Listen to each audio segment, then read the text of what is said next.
ஸ்ரீ குருவாயூரப்பன் திருவடிகளே சரணம். 33வது தசகத்தில் அம்பரீஷ மகாராஜாவோட சரித்திரத்தை பட்டதிரிகள் கூறுகிறார். இந்த அம்பரீஷ மகாராஜாவை பற்றி நம்ம பலரும் கேள்விப்பட்டிருப்போம். அம்பரீஷனோட சிறந்த பக்தி, அவர் செய்து வந்த ஏகாதசி விரதம், துர்வாச மகர்ஷி அவருக்கு தொல்லை தந்தது, இது பற்றியெல்லாம் பல இடங்களில் பல பேர் பேச கேட்டிருக்கலாம். அதை எல்லாத்தையும் விட அகம் பக்த பராதீனக அப்படின்னு ஒரு கொட்டேஷன். அதுக்கு என்ன அர்த்தம்? நான் என் பக்தர்களுக்கு கட்டுப்பட்டவன்னே பகவான் சொல்கிறார். அந்த வாக்கியத்தை இந்த அம்பரீஷனோட சரித்திரத்தில் தான் பகவான் சொல்கிறார். அப்படிப்பட்ட அற்புதமான பக்தனின் கதையை பட்டதிரி விவரிப்பதை இப்போது கேட்கலாம். இந்த தசகத்தோட முதல் ஸ்லோகத்தை இன்றைக்கி பார்க்கலாம். முதல்ல வார்த்தைகளை பிரித்து சொல்லலாம், பிறகு ஒவ்வொரு வரியும் சேர்த்து சொல்லலாம். வைவஸ்வதாக்கியம் அனுபுத்திர நபாகஜாத, வைவஸ்வதாக்கியம் அனுபுத்திர நபாகஜாத, நாபாகநாமக நரேந்திர சுதோம்பரீஷக, நாபாகநாமக நரேந்திர சுதோம்பரீஷக, சப்தார்ணவாவ்ருத மஹீதயிதோபி ரேமே, சப்தார்ணவாவ்ருத மஹீதயிதோபி ரேமே, த்வத்சங்கிஷு த்வயி ச மக்னமனா சதைவ, த்வத்சங்கிஷு த்வயி ச மக்னமனா சதைவ, வைவஸ்வதாக்கியம் அனுபுத்திர நபாகஜாத, நாபாகநாமக நரேந்திர சுதோம்பரீஷக, வைவஸ்வதாக்கியம் அனுபுத்திர நபாகஜாத, நாபாகநாமக நரேந்திர சுதோம்பரீஷக, சப்தார்ணவாவ்ருத மஹீதயிதோபி ரேமே, த்வத்சங்கிஷு த்வயி ச மக்னமனா சதைவ,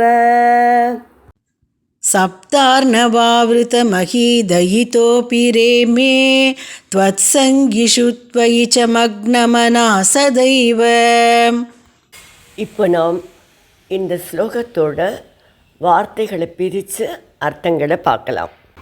வைவஸ்வதாக்கிய, வைவஸ்வதன் என்கிற, மனுபுத்திர மனுவின் மகனான, நபாகஜாத நபாகனுக்கு பிறந்த, நாபாக நாமக நாபாகன் என்ற பெயர் கொண்ட, நரேந்திர சுதக மன்னனது புதல்வனாகிய, அம்பரீஷக அம்பரீஷன், சப்த அர்ணவ ஆவ்ருத 7 சமுத்திரங்களால் சூழப்பட்ட, மஹீதயிதக அபி பூமிக்கு தலைவனாக இருந்தும், த்வத் சங்கிஷு உங்களுடைய அடியார்களிடத்திலும், த்வயீச்ச உங்களிடத்திலும், மக்னமனாக மனம் மூழ்கியவனாய் ஈடுபட்டவனாய், சதா ஏவ ரேமே எப்போதும் இன்புற்றிருந்தான்.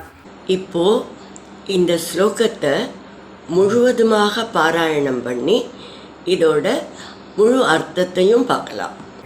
வைவஸ்வதாக்கியம் அனுபுத்திர நபாகஜாத, நாபாகநாமக நரேந்திர சுதோம்பரீஷக, சப்தார்ணவாவ்ருத மஹீதயிதோபி ரேமே, த்வத்சங்கிஷு த்வயி ச மக்னமனா சதைவ. வைவஸ்வத மனுவின் மகன் நபாகன், நபாகனுடைய மகன் நாபாகன். சான்ஸ்கிரிட்டில் எப்படின்னா, அப்பா தசரதர் அப்படின்னா அவருடைய மகனை தாசரதி அப்படின்னு சொல்லுவாள். அந்த தாவை நீட்டி தாசரதி அப்படின்னு. அதுபோல் தான் இங்கே வைவஸ்வத மனுவோட மகன் நபாகன், அவரோட மகன் நாபாகன், நபாகனுடைய மகன் நாபாகன். இந்த நாபாகன்கிற அரசனுக்கு மகனாகத்தான் அம்பரீஷன் தோன்றினார். 7 கடல்களாலும் சூழப்பட்ட பூமிக்கு தலைவராக இருந்தார் அவர். அதாவது அவ்வளவு பெரிய ராஜ்யத்தை அவர் ஆண்டார். பூவுலகம் முழுவதையும் ஆண்டார். அப்படி இருந்தாலும் அவர் ரொம்ப பக்தி மிக்கவராக, கர்வம் சிறிதும் இல்லாதவராக இருந்தார். அதுலேயும் இன்னொரு விசேஷத்தையும் பட்டதிரிகள் குறிப்பிடுறார்.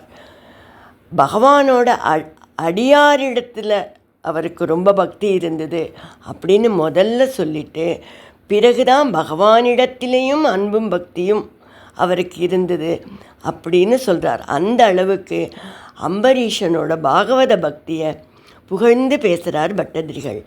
தன் பக்தர்களிடத்தில் பக்தி கொண்டவராக இருப்பதை பகவான் ரொம்ப விரும்புகிறார். பக்தர்களுடைய சங்கத்தில் இருந்து தான் ஒருத்தருக்கு பகவானிடத்தில் ஈடுபாடும் ஆழ்ந்த பக்தியும் வளரும்.